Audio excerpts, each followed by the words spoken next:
New Senator. The new Senator. She said, what were they, hotels? That's when I get the best orders. No, that new Senator, they had the nicest broads in there. I mean, they had some of them. You got that on now, really? They had some of them less than 200 Yeah, pounds. it's going, and you're talking about those girls. You know, remember that? Listen, They they had talk, less, wait, they had them less than 200 pounds. Do you remember a girl by the name of Gigi in the senator rooms? Everybody in the 4th Division used to, doors closed, cornhole her. She always gonna say 3 ways she was. And everybody, oh, it's the best of your car. I'm not gonna stick a cock up somebody's ass, I said. Don't say everybody in the 4th Division. No. Just Well, speak that's for what I used to yourself. hear. Probably end up nobody in the 4th Division. Popeye could do it. Well, I don't know, but I went up there. I saw Gigi, right? Son of a bitch, she says, you're from the Oklahoma. I said, yeah. And she said, oh, there we go again. No way, I said, you don't do that with me. Well, you know, I don't remember who house it was there.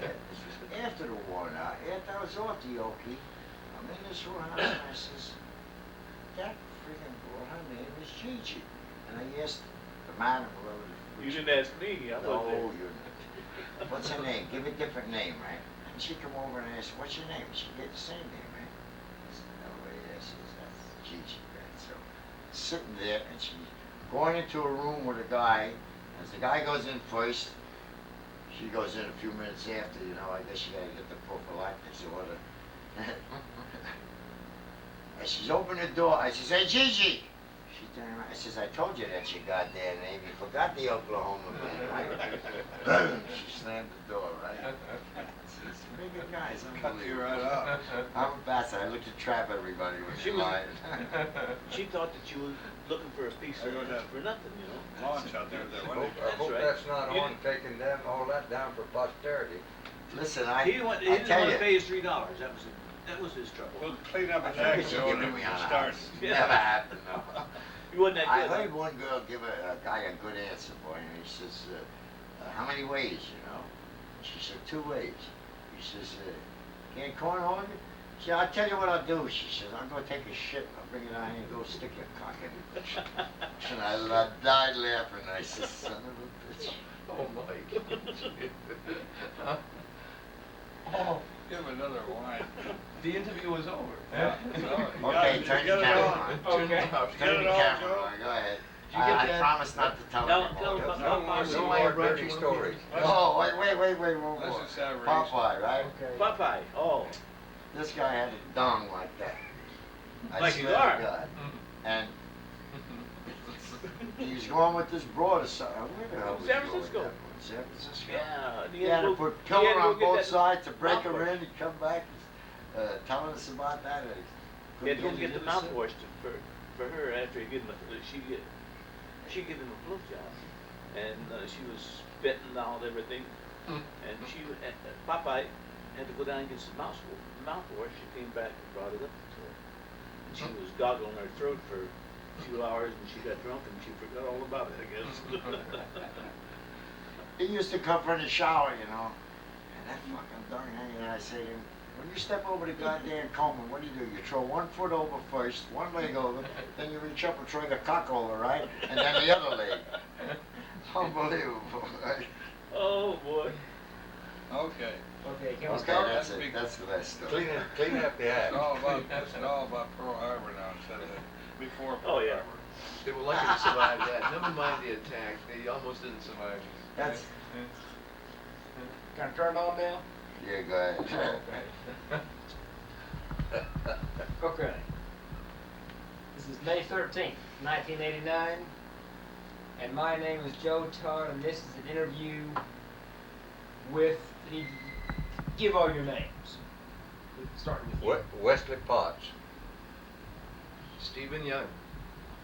Dick Whitman. Russell Davenport. Mike Savarese. Okay. I didn't know where to start. Now, you all were members of Turd Ford. Turret 4. Okay, which turret is turret 4? The last turret on the stern, the back of the ship, the head of the ship. Okay. What were each of your duties as a member of the turret? Start with you, Mr. Potts. What was your job?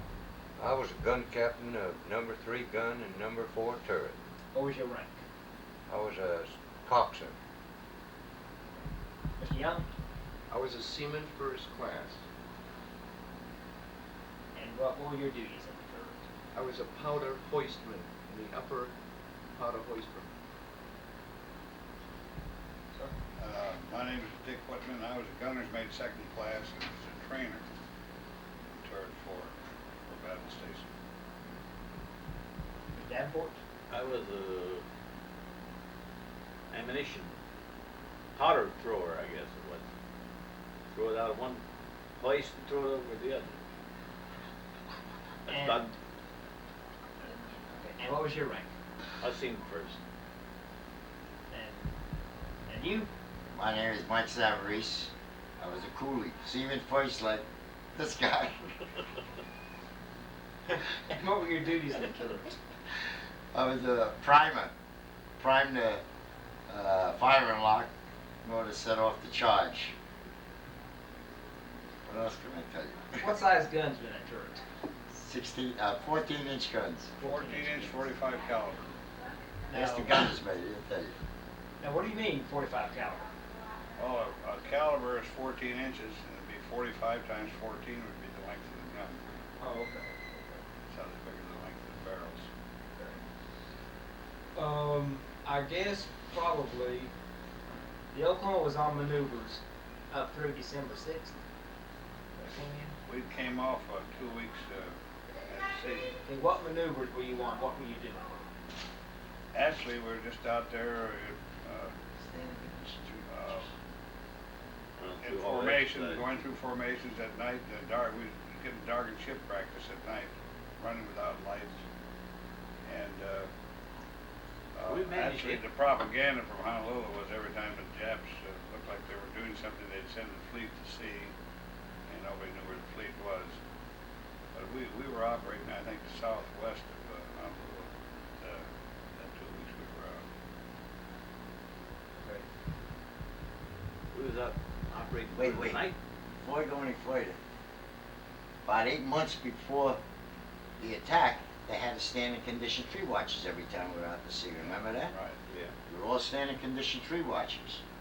And no matter what we were doing out there, that's what we were doing. And when we come in port, they secured everything. Standing in condition tree watches, you remember none of the anti-aircraft guns had firing locks in them. That was, condition 3 was where you stood watch for 4 hours and you were off He's 8 got hours. his shuttle. He got his shuttle right. Wait. We verify stuff here so we know so we don't screw each other up, right? And, Well, how many guys remember hitting That was Pennsylvania? 4 on and 8 off, and actually the We ran men to on turret Pennsylvania. 4 were really going up to the boat deck and on watch for the anti-aircraft guns. We'd been At trained to night. man anti-aircraft. And the Lex almost knocked our flight staff off. Yeah, but we didn't get no damage. No, we had to go in the bow, dry dock and have the bow repaired, that's all. Not hole in the bow. That's when we hit Stand by. Arizona, I mean, not. Stand by the the carrier. collision. We hit, Carrier was before. Pennsylvania. No, We ran to it was Pennsylvania. Arizona. No, the Arizona, they had the flag, or they had the flag on Pennsylvania. They transferred it to the Arizona. That's when And we the- hit. And hit our the honey Pennsylvania went in dry dock and being repaired, it was in dry dock. That's the way I remember it. Maybe I'm wrong. I remember the dry dock. But the Pennsylvania was in dry dock being Forgot all repaired about that thing. because we rammed it, knocked a little hole in it. Well, we just kind They of transferred the hit it a flag little bit sideways. to the Arizona, and that's where that Admiral Kidd, or what was his name? Got killed. Kidd, that's where he, they transferred his whole staff over on Arizona, yeah. I remember, I forgot all about it. I remember him passing away now you mentioned it. Stand by the collision. that was the That Enterprise. was the Enterprise hitting us. Knocked their Yeah. flag staff off. I don't remember which one, Yeah, but then I flag remember staff being in like dry that, dock. knocked your flag staff. Friggin' Now, what's next? I know the night So that, I wanted to just get to the the condition night three. that Enterprise almost hit us, I was playing poker down below, and they said, stand by for collision forward. Collision starboard bow. They said collision midships, they said. Then they said collision Oh. aft. All clear. And then all clear. And then when we, in the Till morning, when the the bow knocked the daylight, flagstaff flagstaff was bent down, the carriers got bent like that, went by and just bent our color staff down to the stern. It was doing about 25 knots. Just a cross. Is that the Stand by exit? for collision. Yeah. Stand by for collision. Yeah, at the same time, I was collision, I was a midship and sleeping up there, but it was so hot. They passed the word collision forward, everybody to your collision station. I was a midship and I jumped up and I run through this hatch and I was going back aft, somebody else was coming forward. I hit him right in the head with my head. A big old ball of flame jumped out about 2 foot in diameter right in front of my head. I staggered around One a of you little was bit. going the wrong way in the one-way street there.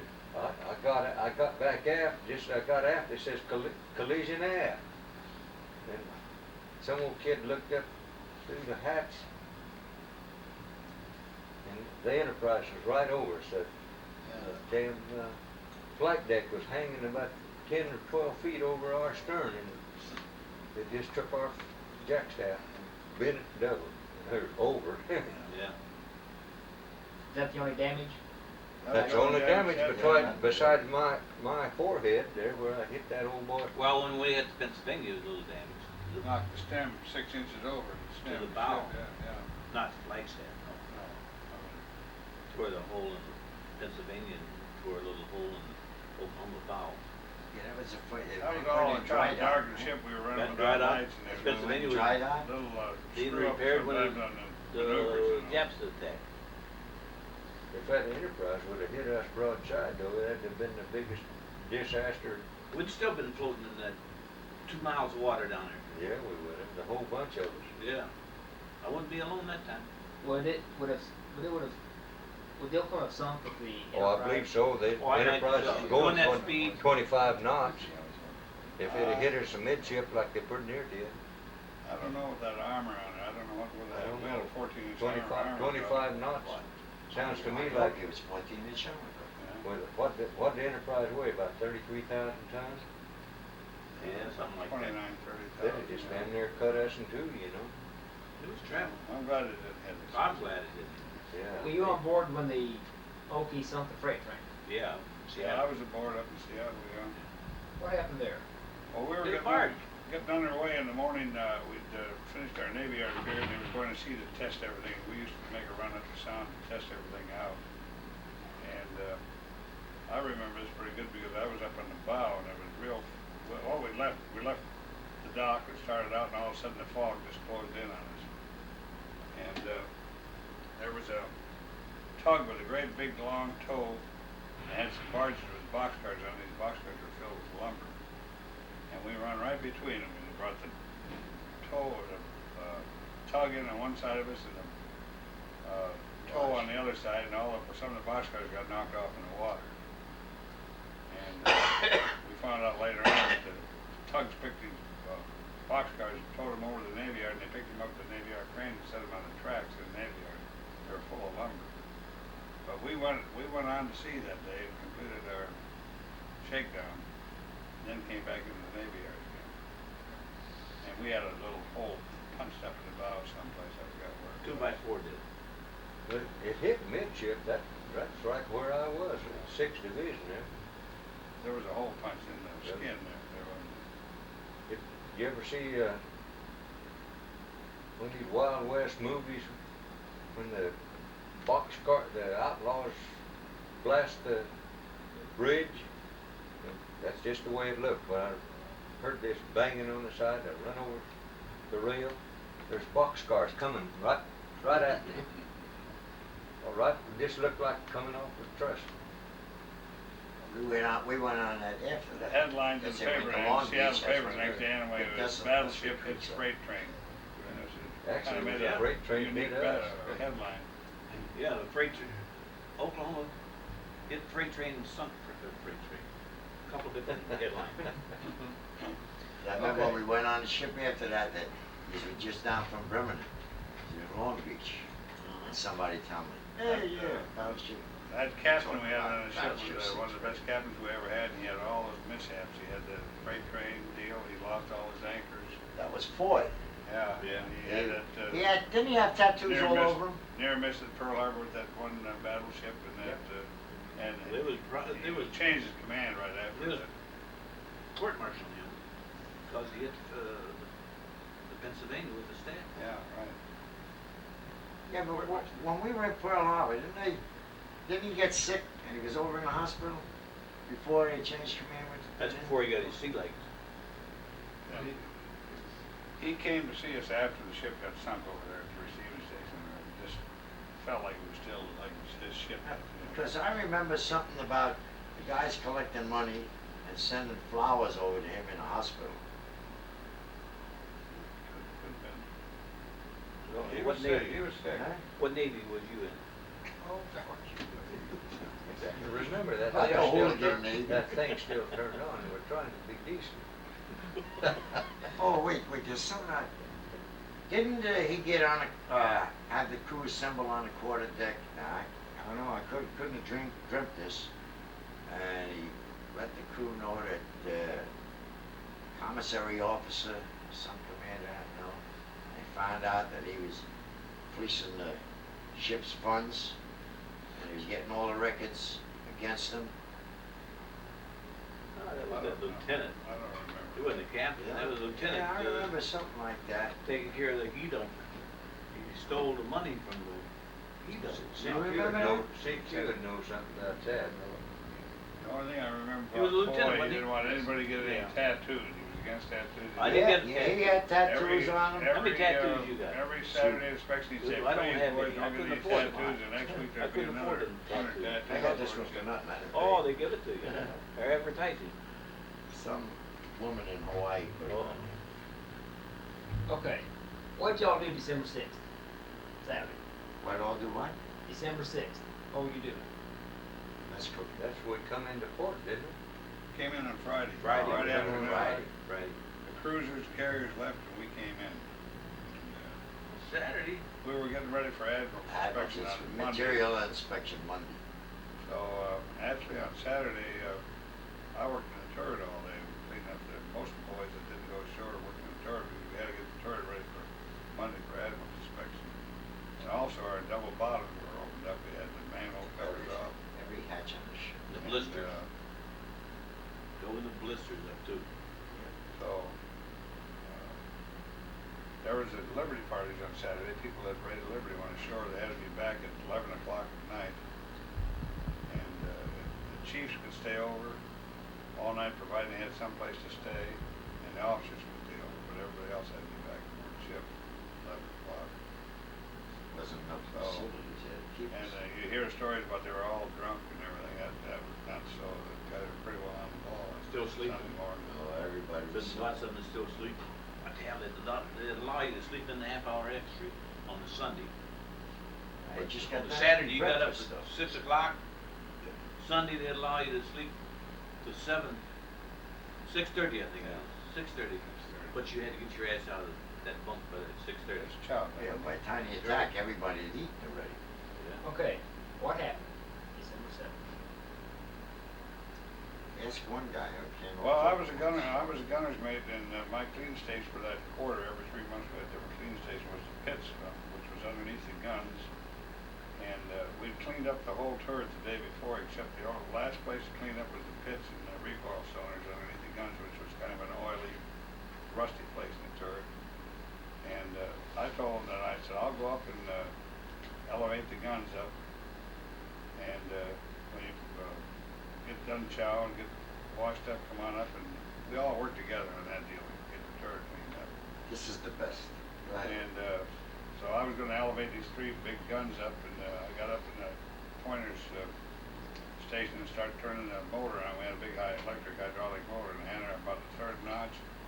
That's when the ship shook and shimmied, and I wondered, what did I do now? I mean, I thought a hydraulic block in the What'd line you or screw up? something. Yeah, and I can just picture myself here 2nd class. Now I'm going to the brig instead. So everything seemed to be okay right after that shaking. So I got back up and figured, well, I'll try her again. Then that's when we got hit. We banged with another one, which I didn't know what was going on at the time. Because in the turret, it's all covered up with armor and everything. It's, you're out of it in another world, really. And then I realized, I thought, well, maybe the guns crept up accidentally. There was a plane had their wings across the barrels outside. Maybe I was tipping one of those babies off the cart. So I opened up the side porch and looked outside. Everything was clear, as I could see. At that time, we'd already been hit with another fish, and the siren went on right beside my ear. We had a big siren, and my hair just stood right up. And the control switch for the siren was up in the turret officer's booth. And we always guys used to sneak in the turret, hit the switch, and leave. We never could find the culprit that did this. So I figured maybe I'll be fast enough this time I can find out who it is. So I run up through the pits and up the ladder through the gun room, into the turret officer's booth, and there was our division officer. He said, the Japs are bombing us. And here all the fellows were screaming into the turret at that time. As they came in, he said, well, we can't shoot these big 14-inch guns in the harbor, so he said, we'll all go down to the shell deck where it's safer. We had another armored deck, about a 3-inch armored deck over the shell deck. So we all went down, from what I remember, into the shell deck and closed that hatch that went up to the pits. And by that time the lights had gone out, and we had battery lanterns, and they'd come on automatically. So now the whole shell deck was full of men, from what I remember. And the boatswain mate told the division officer, he said, damn it, this ship's going down, let's get the hell out of here. And he said, no, Red, he said, they can't sink a battleship with airplanes. And so Red was quiet for a little while, and he said, well, God darn it, they're thinking this son of a bitch, he told him. And so a few seconds later, he said to the division officer, he said, look, he said, you're in charge, and if something happened to you, then I'll be in charge. I'm the senior petty officer here. And he said, if you don't let us off here, he said, I'm going to knock you right on your ass, and I'm going to be in charge. And so he said, well, do you think it's going down, Red? And he said, you're damn right it's going down. He said, well, then let's go up and see what's going on. I mean, Red and him was going to go up. Well, I think some of the stories later that they kept the guys down with that 45, and some of the rest of us went up too. And we got in the turret officer's booth, and we looked out, which was the center of the ship, out of the hatch, and we could see water on the deck down below, which the deck was about that far from the hatch.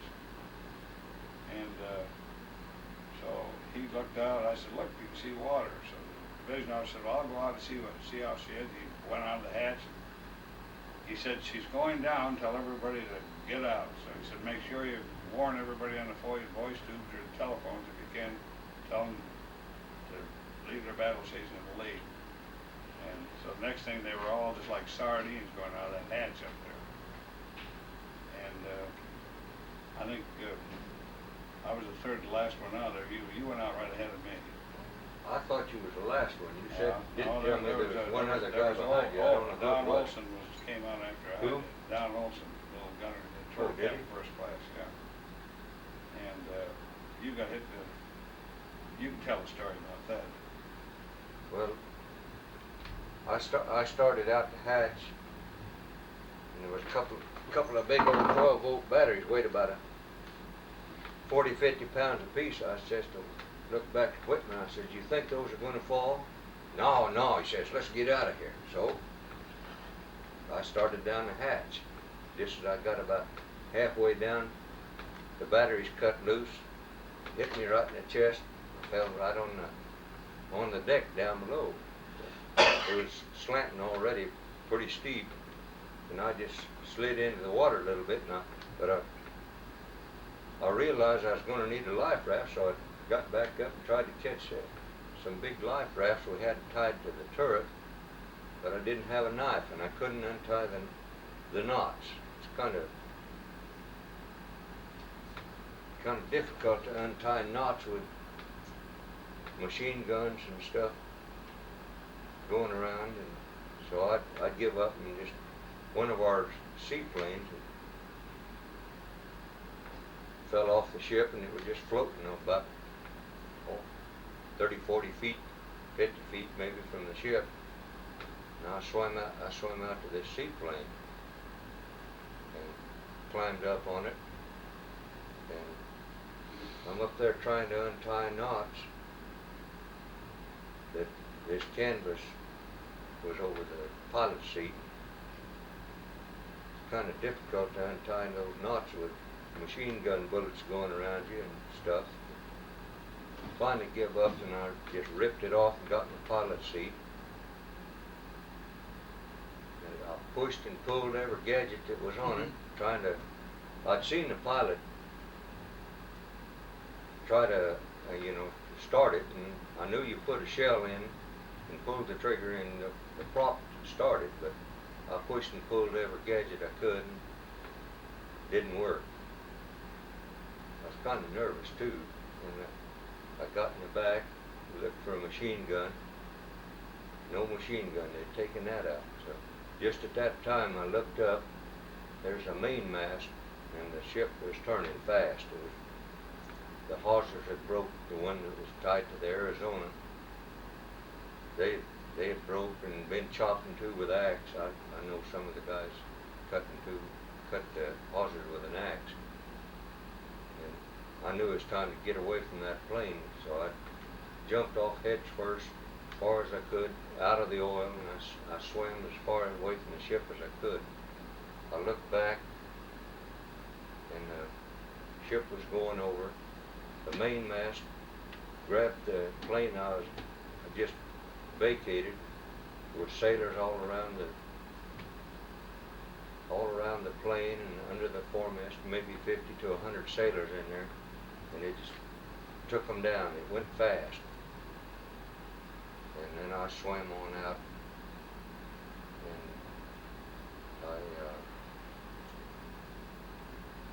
and every time I'd gather up a bunch of wood, I gathered up what was that? The deck? Grating. The grating from the Platform. gang. gang, I yeah. gathered that up. Thought I was sitting pretty good. Here come old Red Jeter. He said, I'm about to drown. I said, here, take this. So I give him my grating. And I swam on out a little bit. And I just gathered me up a few more sticks of wood. My gosh, here come another old kid, old Copeland. Hell, I hadn't thought of him for 48 years. Copeland. He's here. Copeland? Yeah, It- he's here. That's right. I didn't Big realize diamond till ring. this minute. That's, Yeah, the things big come diamond back to you rings on there. unbelievable. Copeland. Yeah, he's here. It's I'll unbelievable. introduce you as soon as your interview's over.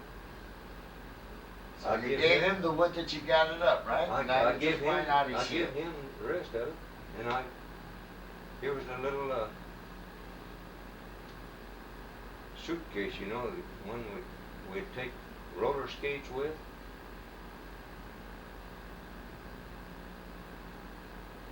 And I gathered that up under my arm, and I was making out all right. Pretty soon a launch come up, but there were several launches around, but every time I'd swim up to the launch, why some old boy a little bit farther off, he said, "Help, I'm drowning." So they'd leave me and they'd go over to him. Don't pay to be a good swimmer, see? I wasn't a good swimmer, but by the same token I was making out. Some of you other guys take over, Steve. Anyway, maybe we should tell what went on top side, then we can tell about what went on down in the handling room with these fellows. Anyway, what happened on this life raft that Potts said he tried to get loose because he didn't have a knife. I was up there too, and I hollered for an axe. They thrown a big fire axe down from over on the other side of turret 3. It was a big curve on the deck, and it came right down to the bar bed. We got up and we chopped the lines all loose on the 2 life rafts, and there was 10 or 11 of them standing in each raft on the grating, waiting to float and take off. Water finally got up around our neck. The ship was like this then, and the rafts never floated because we'd pinned it around them so much they were just stuck fast to the turret.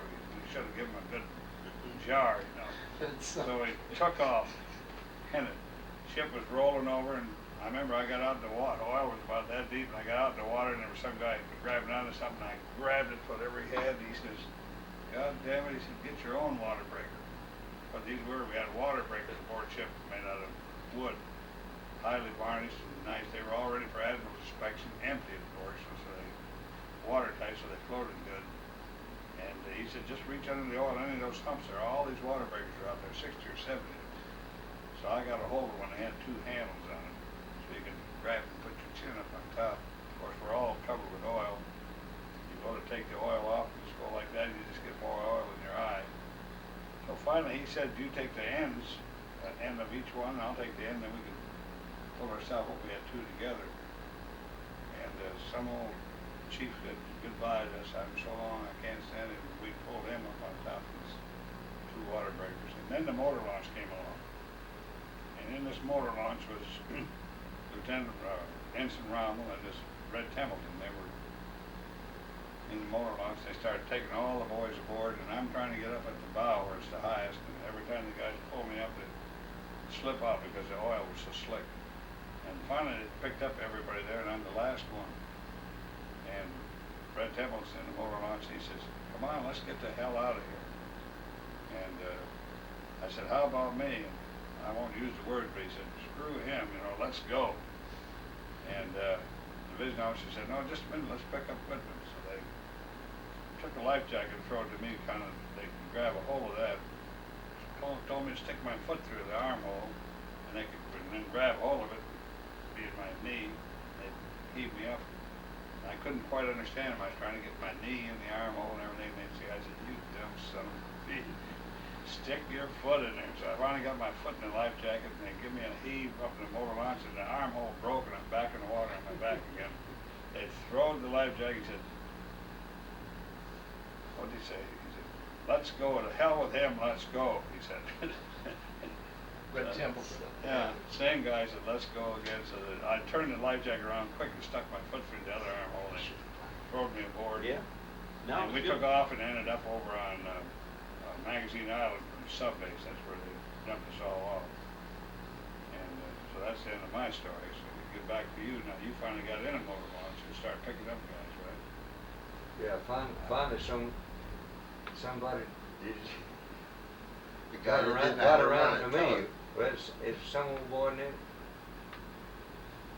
the guy in the motor launch was named, the engineer was named Bauer, and I don't know the name of the other guy, but they had picked this 50-foot motor launch up on IE landing. They just commandeered it. They saw our need, and they come over to get us. So this guy didn't know nothing about running a motor launch, so he come over after us. Well, he picked me up and he said, do you know anything about running a motor launch? I said, yeah, That's your job. that's my job. So he said, here, you take this. So I did. Well, I spent the rest of the morning going around from ship to ship, picking up guys that were, needing picking up. I remember picking up 4 or 5 guys there. Well, I picked up, I don't know, 15 or 20 guys there at the Okie. One guy, they just poked him out of the porthole. He says, be careful. He says, I just had appendicitis operation. Well, we didn't have too damn much time, so we reached down, 2 of us reached down and picked him up, and we drug him over the gunwale. Well, you can imagine what had happened if you got drug over the gunwale if you just had appendicitis operation, face first, and as soon as we got him over, he passed out. We laid him out. Then we went around picking up more guys.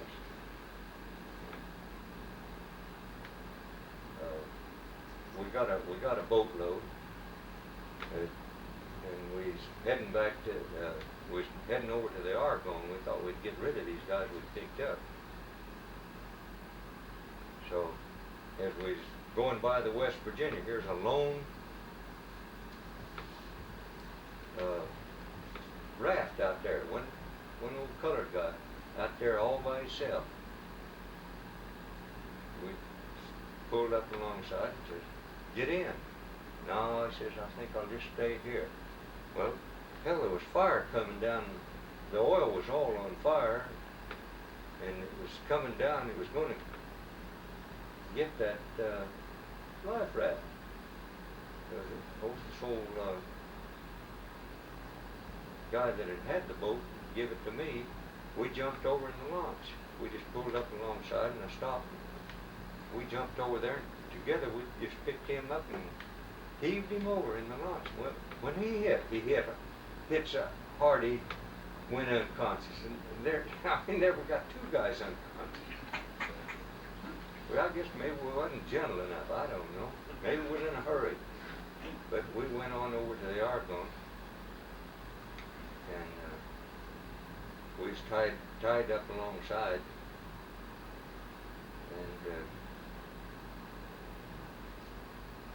and I picked this one guy up, the one that had the appendicitis operation. I felt kind of macho. I thought I can take him up that gangway by myself. I got him in my arms. He was naked. And did you ever try to carry a 150-pound noodle, wet noodle? I got my arms together as close as I could. He'd drop through. I couldn't figure no way of carrying him up. Finally, it took four of us to get him up to the Argonne to sick bay. I mean, one guy on either arm. I felt sorry for the guy. Do you remember his name? All I know, I met him later at I think it was one of the conventions. I forgot his name. You mentioned earlier picking up somebody from the Oklahoma by the name of Showalter. Yeah, well, Showalter that was later on in the day. Oh, I went around later in the day, and I just by any chance, I'd missed somebody. Well, my gosh, I pulled up alongside the Okie. That was hours later. I don't know. It was after 10 o'clock, I'm sure. The time, right. I kind of lost track of just what all events happened. I still remember all the events, but I don't remember quite all the sequence. I pulled up alongside looking for survivor. There's old Showalter. He's hanging to a tuba 12. That's one of the stages that somehow happened to be there. He says, "God damn, Potts, am I glad to see you." He says, "My old pooper's a dragon. I was just about to turn loose." I bet he was. I don't know how long he'd been there. Several hours. I don't know how we'd missed him, I never did figure how come we had missed him. This ain't funny to anybody else but us, because we know all the guys. The oil, he hadn't got burned up in the oil either, so he was Well, lucky the that way. oil didn't go to the Oklahoma. It bypassed out maybe 100 yards or 100 feet the burning oil. The wind was blowing just enough to take it away from the hull of the Oklahoma. And then it kind of swung back and went by the West Virginia, went right down the side of the West Virginia. And it was swing, and the fire that come to the California later was some that I think had come on the inside, on the inside of the Must have been a those tide at those that time. pilings, The the tide big, must have been moving. the big, the big, Ballards in there that was yeah, tied the up big to. pilings and ballards that we was tied up to. I think it was on the inside of those. You helped to wash the oil away from the California, didn't Well, you, with the yeah, barge? this Bauer, and he was the engineer and I was the coxswain.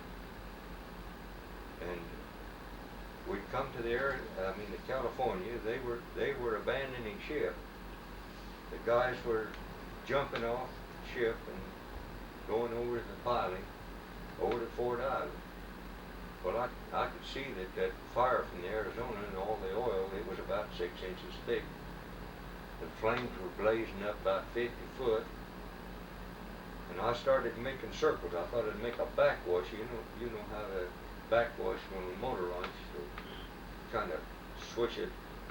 And I started making circles, just big circles at first, you know, and come up as close to the oil as good and swishing it away.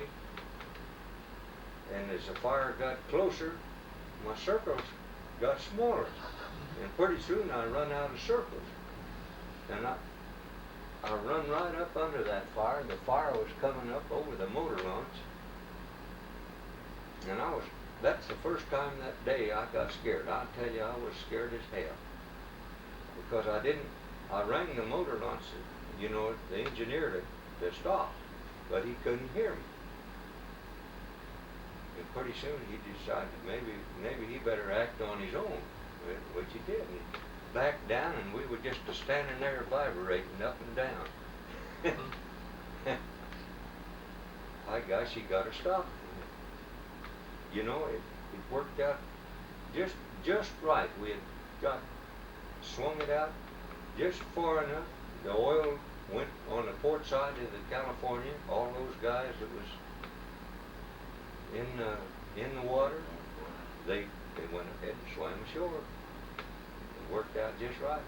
I don't know how the hell it done it. I think a lot of men that Potts saved that day by sticking to the motor launch and picking up men, I think a lot of men are probably thankful today for what you did. I don't think they. Actually, I think you could be considered some kind of a hero for your I don't feel. work that you did that day. I don't feel like any kind of a hero. In fact, You don't have to feel like one to be one.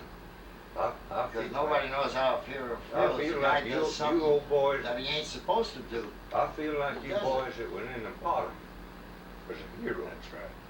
That's right. Wes, right. later on, We're life cowards. So now Yeah. you saw the Arizona get hit, and you watched the Nevada make her sortie out the harbor. Well, How did you feel about that?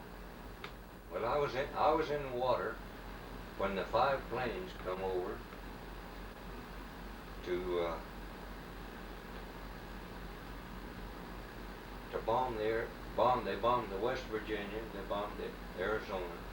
I was in the water still when that happened. I mean, Watch, you said you didn't know how you did it there as far as pushing the oil aside so those guys can get over to Fort Island. You just knew how to improvise it. You didn't realize that's how you become a boatsman. You can improvise when something goes wrong. Emergency happens, you know how to improvise. well, And you do it automatically perhaps. because I don't know. But anyway, I was in the water and I saw those planes go over. I mean, this sounds kind of a fairy story, but I got to thinking we lost our home, and I mean this is kind of ridiculous, but I shook my fist at them. I says, "And you sons of bitches, we just got that chipped and painted. We'd been working a year on it. The paint was an inch thick on the Oklahoma. I mean, why would a fella think of something like that when all this other was going on?" Water gutters. It was kind of like your story down later. Maybe you can tell about the $20 bill. Oh, yeah. I was also in the water when Arizona blew But up. you saw the Arizona, you both saw the Arizona. And the same Yeah, planes that he's seen, about the same deal, they dropped their bombs. But when Nevada took off, I was over on that Magazine Island, and of course the Nevada was painted black or dark navy blue like we were, looking like Battleship. Live, yeah.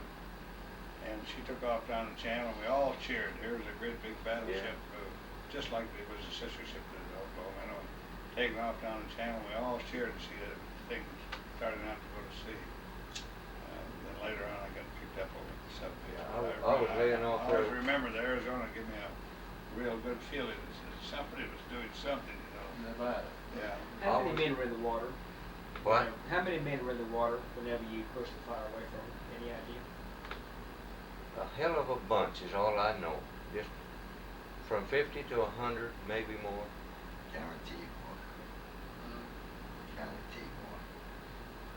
But was a bunch of them, I don't know. Now I think the stories were up there and we did our, but here's these three boys, Mr. Young. never got out. Mr. Young. Yeah. Present. I'll tell it very briefly. I was mess cooking in number 4, living spaces, and we had just finished breakfast.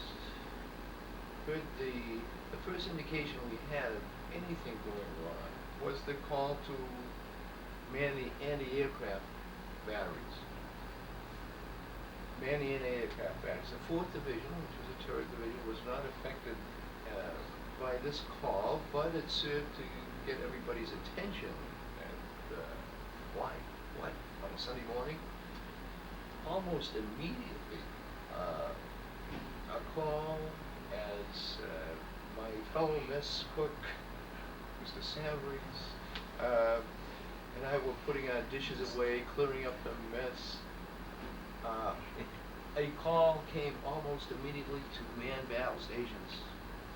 Man your battle stations. And of course, that charges went up, and we were so shocked for the moment. We looked around, surprised, and what was happening.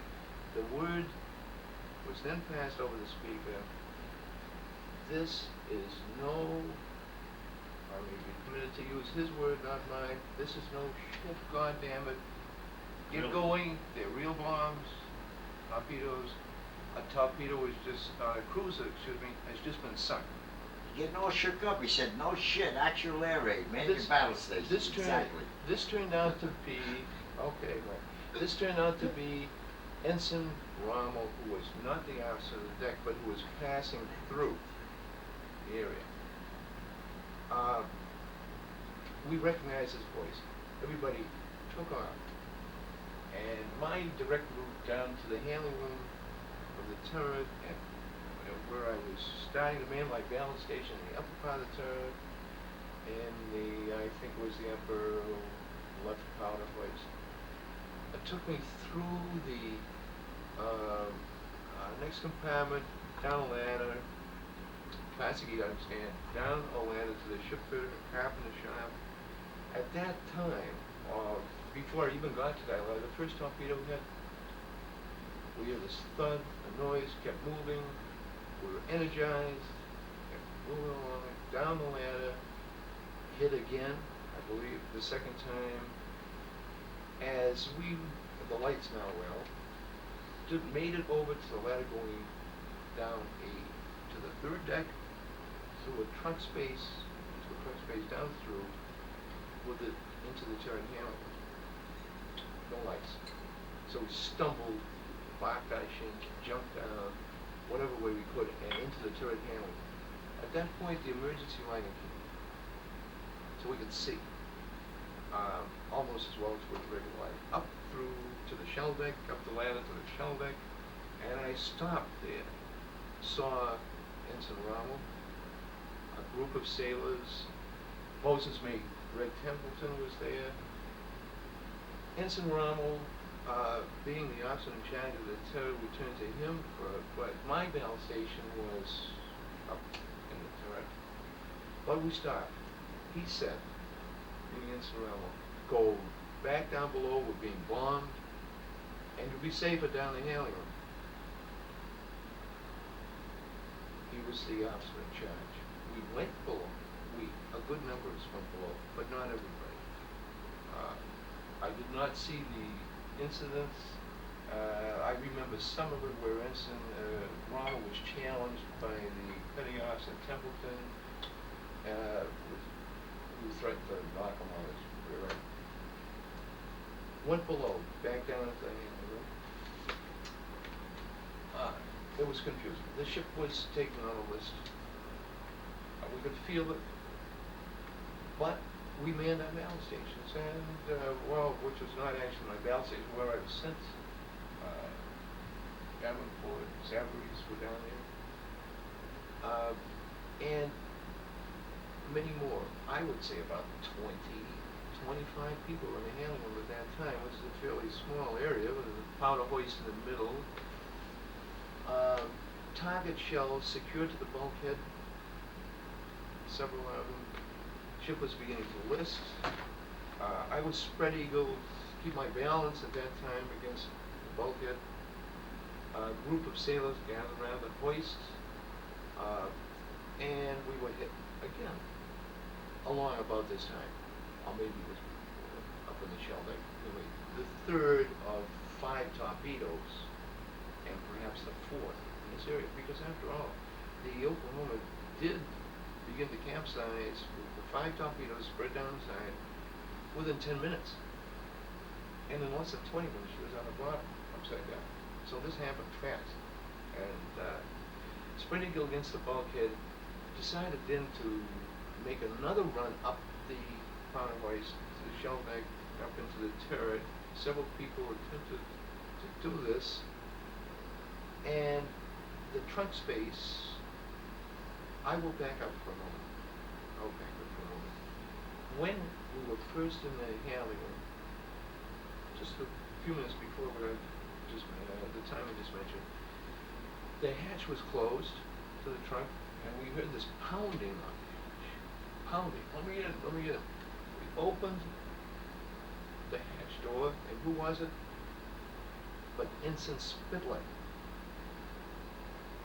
who, like Ensign Ron, when retired from the Navy, captains in the Navy, Ensign Spitler was a fatso type ensign, new to the ship. Called him the he-dump I sailor. remember him for conducting calisthenics atop the turret, but that's all. And let me in, it's very excited, waving another 45 around. Okay. Let me through here. Didn't stop. Straight through the handling room. I don't know where his balance station was, but he was not about to stay with us, the sailors, or to in any way try to calm us down or offer advice. Right up through the turret, and he kicked back. I remember one of the sailors, he kicked back with his foot. Sailor tried to follow him. He said, stay here, stay here, stay here. Another one said, stay below.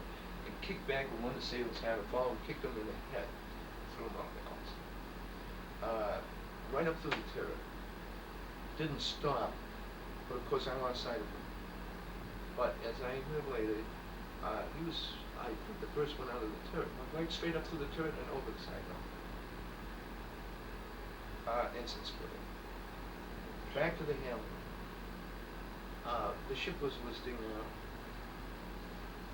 I could see that we were going to have a big problem with the shells, the target shells.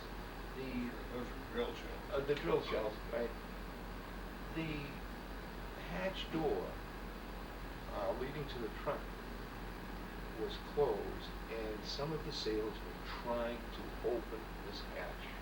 And because of the ship's list, it was very difficult. It was dark down. Coxabog Roberts, who had, and I watched him, was the only fellow that I ever knew that could chin himself with one hand. Others were there. Arthur Clodmantle, the bosun's mate, Stanton Jones was somewhere. And there several were trying to leave the handling from the access hatch, trunk space. Others trying to get to the powder hoist. Spreading on the bulkhead, I could either go here, no there, without slipping down the deck, which was not covered with machine oil, dripping down through the turret, and several people had already slipped trying to maneuver around the handling room and slammed into the wall. Water was now starting to come. We could see there was excitement, but not panic. I was excited what to do next. All of this has happened very fast. People were now starting to climb up the powder hoist ladder to the shell deck at an angle, trying to get out the access hatch from trunk space. Now, the shell deck, with all the shells, they were 1,400 pounds. 1,500 pounds. And secured on the bulkhead with light line. Knew they were going to go. could feel it, could see these shells. The shippers, the target shells, the drill shells, and the hand them. General confusion, people trying to do this and that, and I knew that I'd have to move from my location over to the powder place. Couldn't walk across the deck. Yelled, "I'm coming over, catch me." Took a big leap. Mike Savarese, friend, and Cox and Bob Roberts, assisted by Roberts, caught me in it, and I swung in a big arc out over the deck, and just as that drill shell let go and rumbled down this deck, missing, fortunately. Hanging onto the hoist, a few of these people, they were at the access door, the truck access door, managed to get out. I could see them leave, but didn't know what they were going to run into. One gunner's mate, Hamlin, and I think Bergstrom tried to get up through the hand passage, the powder hand pass. Hamlin, as I found out later, was trapped there. Bergstrom backed off and managed to survive by going out through the trunk hatch, up through the trunk. I was on a powder hoist then, and all of a sudden, trying to get up the powder hoist, preceded by several, Mike Savarese, Dickie Davenport, it was too late. The shells let loose. And on the shell deck, and we could hear the commotion, the rolling, and rumbling, and bang, and people yelling up there, and it was all over. Shortly after that, as backed off the ladder, the ship rolled over. But at first, it was hard to appreciate. Because all of a sudden, now where we had been standing up, but even at an angle, we were now splashing around in the water, and it was dark again. The lights had gone. We had been hit by this time for the last time. The fifth torpedo had spread down the side, and water was just gushing right into the handle. We had of course, capsized, splashing around.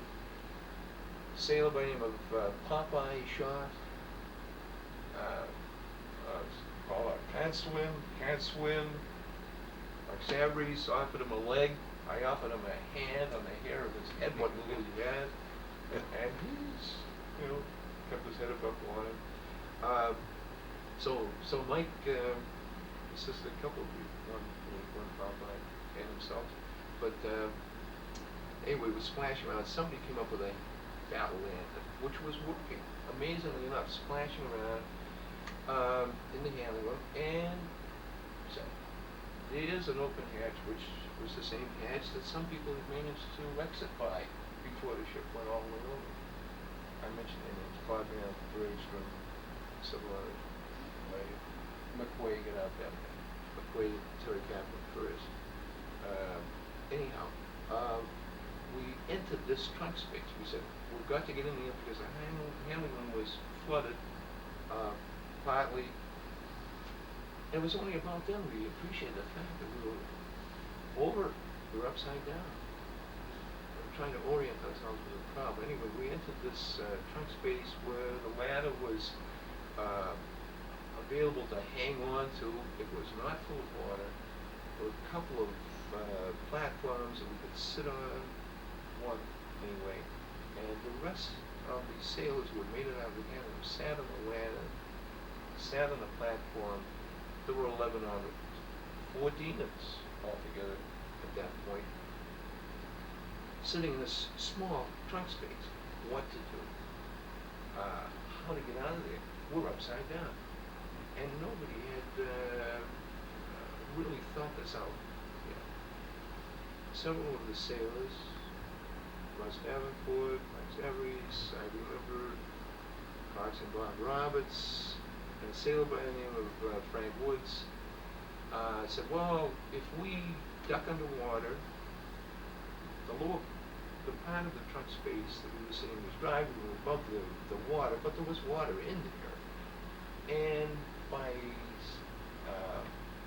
sticking our head down in the water, we could come up on the other side into the ship and carpenter shot. which ordinarily was the next deck above, is now the next deck below.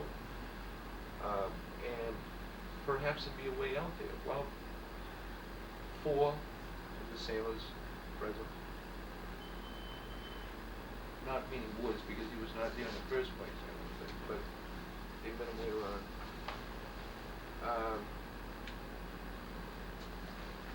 Fish their way around and return.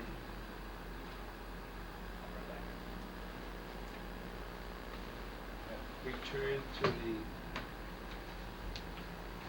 to the trunk space. Still operating. It's still Still operating. operating, Right. yeah. Right. Return to the trunk space and Relax, reported that there was no way that they could find to leave the ship from the shipper or the carpenter shop area, and we had to think of something else. Time went by, nobody could really think of anything else. There was a sailor there by the name of William Hensberger, a seaman, and he and I were sitting stretched out on this metal platform slightly above the trunk ladder. And Hensberger and I were watching the water come up and saying, how do we get out of here? There was no way to, that we could think of, and at that point, at least, we were not aware that there was a hatch that we could possibly try to get down from the trunk space to the main deck. Time went by. People were trying to think their way out of the situation. There was a boatswain's mate first class there by the name of Aldridge, who, when anybody spoke or had or used the battle light, he said, "Stop talking. You're using up the air. Don't use the light. We'll run out of light." He didn't offer much of anything positive, Aldridge. The negatives were important, I suppose, but he didn't have any particular idea of where to go from here. And everybody was trying to think through it their own, it seemed to me, and there was no concerted effort to escape except for 2 or 3 people here, 2 or 3 people there. Once I remember Ross Davenport expressed the need to go to the head. Yeah. Battle. Mike I Savarese. had to take a shit. Mike Savarese said, "Well, don't go in here. Don't go in here." And Russ went into the handling room, which was partly flooded, and he went there. He came back. Okay. Getting ahead of it. Oh, really? Yep. I remember these incidents as we went through them. Before that happened, we had swam out of there and come back already, and then we broke into the lumbering bed. No. That was amusing, and it probably was good for us to,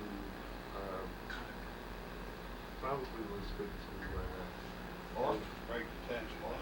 Wait a minute, break the you're tension. getting all excited. No. You're getting ahead of yourself. Okay. You got him taking the ship before we even left and we come back. Because we left and then came back, then he took his ship. I thought that's. And Woods was with us Yeah. when we swam out there. All the way forward. Yeah, when we swam, there was me, Got a forward, and that's why Davenport, the flood Woods, is- and Roberts. You get making this talk too long, we're getting I'm getting overlap. this story too long? Yeah? No, but You know, we're getting overlapped, you know what I mean? Going on there, and I happened to remember I gave Copeland that part of my wood I'd gathered up. I saw Copeland for 3 days or here. I didn't recognize him, and I hadn't even thought of the word Copeland for 48 years. Just now, right? You Until come up with it just before. now. It makes a great deal. We'll introduce him to Uh, Susan. yeah, definitely. I seen him up there, and I That'd be a good thing at the banquet tonight to introduce him, wouldn't it, though? Yeah, yes. That'd be Introducing you, Tom. funny how Still This is the moving? guy